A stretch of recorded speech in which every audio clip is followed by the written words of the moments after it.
Alors je vais, pour démarrer, peut-être vous interpeller. Vous êtes, comme moi-même et comme beaucoup, nous sommes conditionnés au beau temps.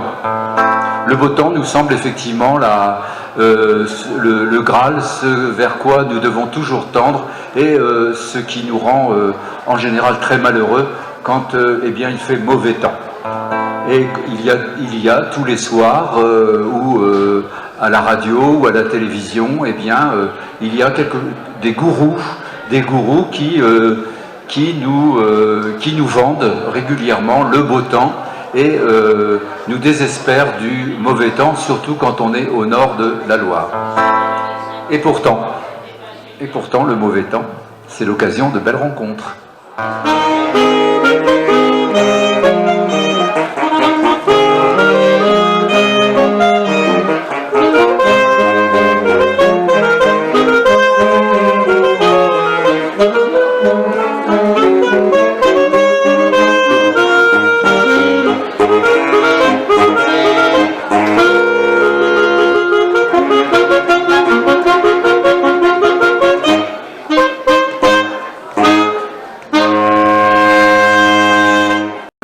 Bonjour, je me présente, Philippe Brocard, je fais partie de l'association de l'âme et je suis donc poète à mes heures et photographe.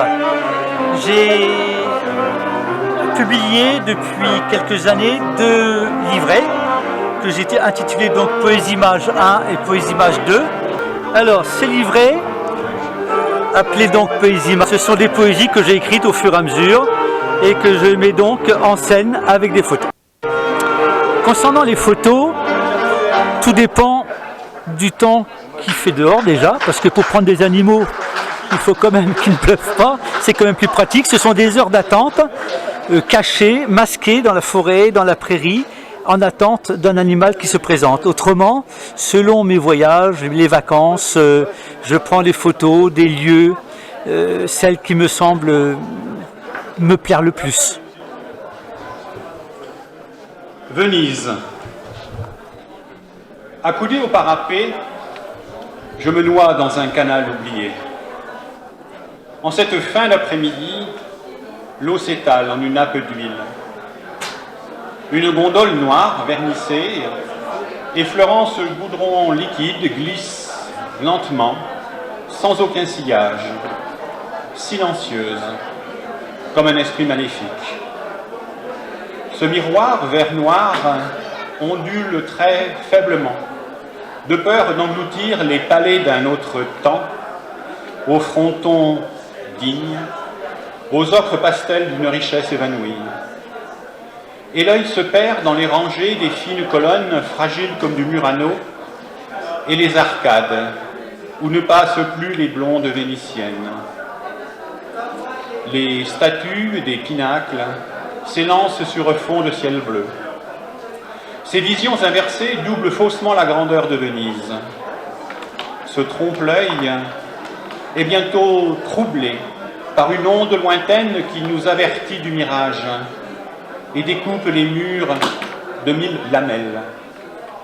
La barre d'or du soleil se fragmente en lingots sautillants.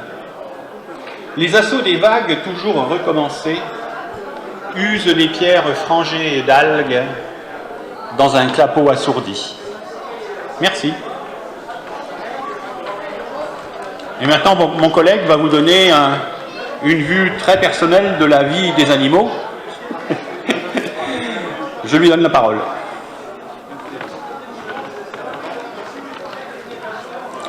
Le pingouin. Le pingouin ainsi que son père, sa mère, son frère et sa sœur voudraient bien voir la lumière d'un monde meilleur. Il se pose des questions que la banquise fond. Que deviendra-t-il un jour s'il disparaît pour toujours? Le pingouin, depuis son plus jeune âge, il s'en va dans les eaux où il nage, que le temps soit gris ou beau, avec sa famille qui l'accompagne. Bonjour, je m'appelle Steve Lucas, je suis réalisateur de documentaires de voyage et depuis maintenant 5 ans, J'ai une activité d'écriture assez intense, avec l'écriture de 3 livres. Un premier témoignage sur mon accident, puisque j'ai eu un accident qui a fait de moi un paraplégique, et puis 2 romans par la suite. Voilà. Oh non, non, non, c'est pas possible. C'est un scandale, hein. Je suis vraiment pas au meilleur de moi-même, là. Hein. Donc je suis Paul Satt, hein, si vous ne le savez pas. Et donc je vends mes romans, ma poésie, et voilà. Puis je tape des poèmes à la machine pour qui en veut.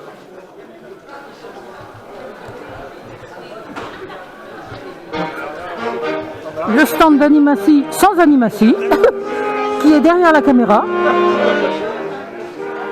Bonjour à toutes et à tous, donc je suis Didier Martz, un ancien professeur de philosophie. J'ai occupé d'autres fonctions, de formateur, de directeur de cabinet également. Et depuis que je suis dans une simili-retraite, je pratique l'écriture, donc un certain nombre de livres dont je vais parler, des conférences de philosophie, des chroniques, dont je vais parler également, des cafés de philosophie et des goûters de philosophie. Café de philosophie que je fais aussi à Joinville. Moi, je suis de Reims. Alors, concernant les livres, le fil conducteur porte essentiellement, enfin pas seulement, mais porte essentiellement sur les personnes âgées, sur les personnes handicapées.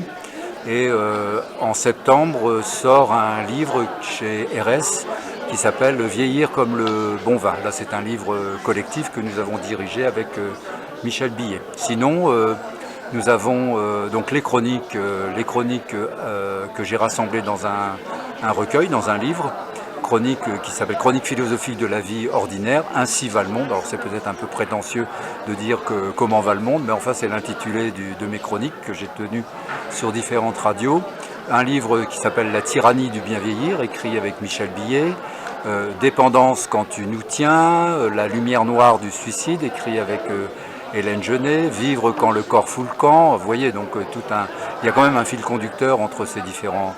Il y a un dictionnaire aussi impertinent de la vieillesse, qui a été écrit aussi à plusieurs. Voilà, je vous invite à les découvrir et peut-être qu'avec le livre, on fait un bout de chemin ensemble. Bonsoir. Anne-Marie Sido et son lexique amoureux du Sahara.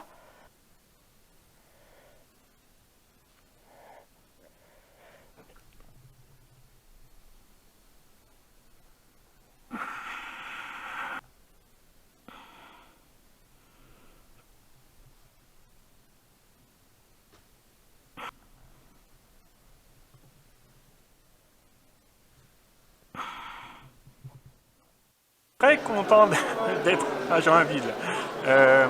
Ça se passe bien, bonne ambiance, et la musique, tout est bien.